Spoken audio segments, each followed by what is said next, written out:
Bom dia, meu irmão, bom dia, minha irmã, bom dia, meu amigo, bom dia, minha amiga. Tudo bem com vocês? Espero que sim.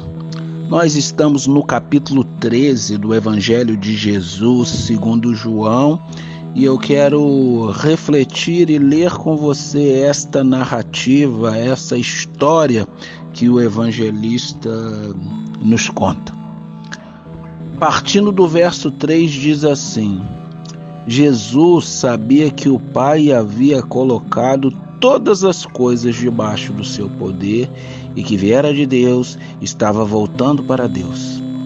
Assim levantou-se da mesa, tirou a capa e colocou uma toalha em volta da cintura. O que isso significa?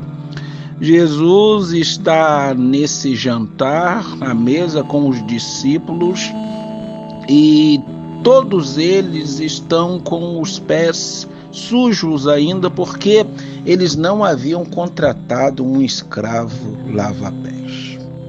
O escravo lava-pés, na cultura judaica, era vetado a uns judeus, porque dentro da hierarquia dos escravos era o mais indigno e o mais ralé. Embora o seu trabalho fosse muito importante, porque as pessoas naquela cultura, naquela época, caminhavam por longos quilômetros, aquele contexto de deserto, de poeira, então os pés naquelas sandálias de couro cru, aquelas alparcas, ficavam sujos, empoeirados, feridos e machucados com as pedras do caminho. Então Jesus se coloca como um escravo lava-pés e começa de forma inesperada a lavar e a enxugar os pés de cada um de seus discípulos. Mas quando ele chega em Simão Pedro, ele diz: Senhor, vais lavar os meus pés, numa atitude crítica. E Jesus, ele diz: sim, eu vou lavar. Se eu não lavar, você não terá parte comigo. E aí Simão Pedro: olha, então não lava só os meus pés, lava minha mão, minha cabeça e o corpo todo. Aí Jesus: olha, aquele que já foi banhado e vocês já foram banhados, não precisa mais nada do que lavar os pés, pois todo o seu corpo já está limpo.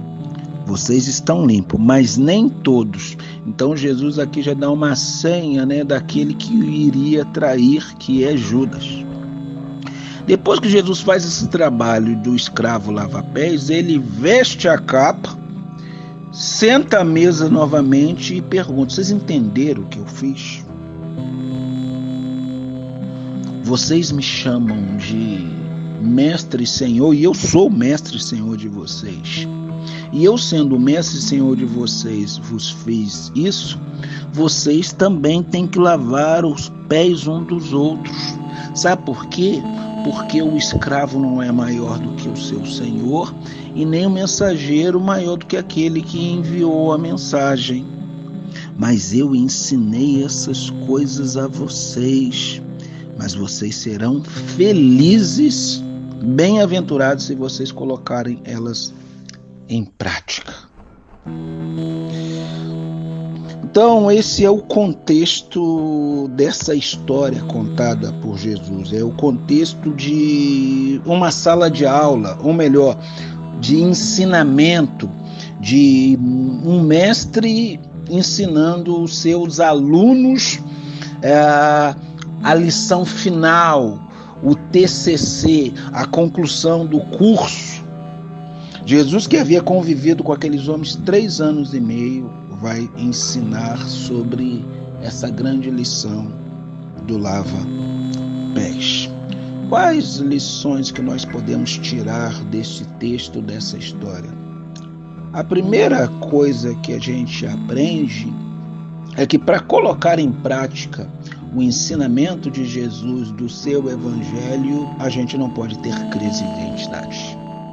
Porque a gente vê que o evangelista vai dizer que Jesus, ele sabia de onde ele vinha, para onde ele ia, e ele sabia que o Senhor tinha colocado todas as coisas debaixo da sua autoridade. Então, quando a gente estiver abraçando o Evangelho de Jesus, a gente tem que saber muito bem quem somos, o que devemos, qual é a nossa missão, para onde vamos e como devemos desempenhar a missão. A missão aqui é a missão de um escravo. Segunda coisa, o projeto do Evangelho de Jesus não é um projeto de poder, mas uma plataforma de serviço. Toalha na cintura, bacia com águas nas mãos. Aqueles discípulos, quando Jesus ministrou essa lição, haviam discutido entre si quem era o maior entre eles, o mais importante. E Jesus vai falar que o maior é aquele que se fizer escravo de todo. Jesus está dando essa ênfase ao serviço. Terceiro e último lugar, o Evangelho de Jesus também, ele não é só conhecimento cognitivo, ele é o conhecimento experiencial. Jesus, quando ministrava um novo ensinamento, ele ensinava de forma teórica, mas sempre concluía de forma prática. Por isso ele fez esse ato do lava-pés. Jesus está ensinando de maneira teatral, e o primeiro ato é esse, lavar os pés das pessoas para mostrar que o Evangelho é o Evangelho de serviço. E que é uma coisa que tem que ser dado poder para fazer, porque nós pegaremos pés sujos para lavar, com cheiro de chulé, unhas afiadas, pontiagudas de pessoas que foram amarguradas pela vida e por isso dão chutes e patadas tentando nos machucar. Mas nós somos escravos de Jesus, escravos do Evangelho, e nada pode nos impedir de servirmos a Deus, servindo as pessoas a quem Ele ama, lavando os pés dela e lavando os pés um dos outros, para que a sujeira diária não nos trave diante da vida de felicidade que Ele quer nos dar. Que Deus abençoe você. Meus amigos, se essa reflexão te abençoou, colabore com a expansão do Reino de Deus. Curta, compartilhe, comente e ative o sininho de notificação. Isso ajuda a reflexão a ter um alcance muito maior.